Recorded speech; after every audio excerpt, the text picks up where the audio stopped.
खिलाफत उस्मानिया का दौर इस्लामी तारीख का सुनहरा दौर था। ये एक ऐसा वक्त था जब उम्मत मुस्लिमा कभी बाज़ंतीनियों तो कभी मंगोलों के हाथों तबाह हो रही थी। ऐसे वक्त में उम्मत को नई और अज़ीम-उश-शान रियासत बनाए जाने की जरूरत थी। 656 हिजरी का मुताबिक 1258 ईस्वी एक तुर्क सरदार अब्दुल गाजी के यहाँ एक बेटे की पैदाइश हुई जिसका नाम उस्मान रखा गया। उस्मान ने मुसलमानों की तरतीब बदल डाली और इन्हीं के हाथों सल्तनत उस्मानिया की बुनियाद रखी।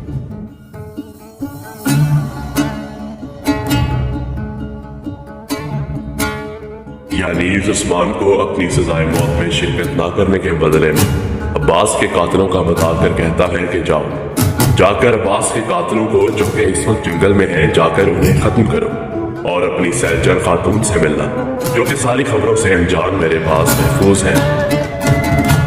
अगर तुम मेरी बात मान लो तो मैं उन्हें सही सलामत के लिए वापस पहुंचा दूंगा। सैलजान खातून बाला और शेखिदा बाली से मिलती है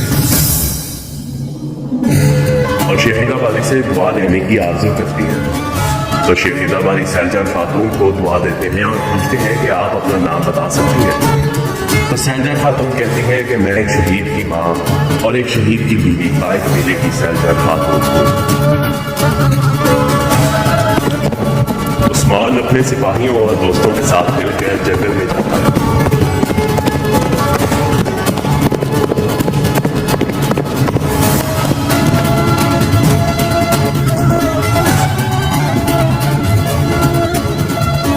अब्बास के कातिलों को चारों तरफ से घेर कर उन पर हमला कर देता है।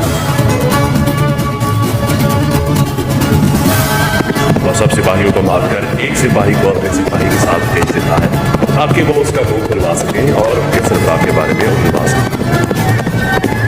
सैलजान खातून भी काय कबीले पहुंच जाती हैं और उस्मान के कबीले पहुंचने पर सब लोग इकट्ठे हो जाते हैं और उस्मान कामसी साहब को बताता है कि ये मेरे भाई अब्बास के कातिल हैं।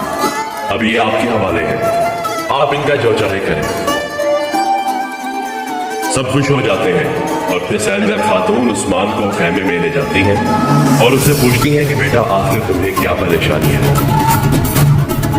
उस्मान उन्हें कहता है कि अब मुझे कोई परेशानी नहीं है। उस्मान इलावाली से मिलने के लिए आता है तो उसकी मुलाकात बाला खातून से होती है, लेकिन इलावाली उससे मिलने से इनकार कर देते हैं। वो पहले तो गुस्से में आता है लेकिन फिर बाला खातून के समझाने पर ठीक हो जाता है।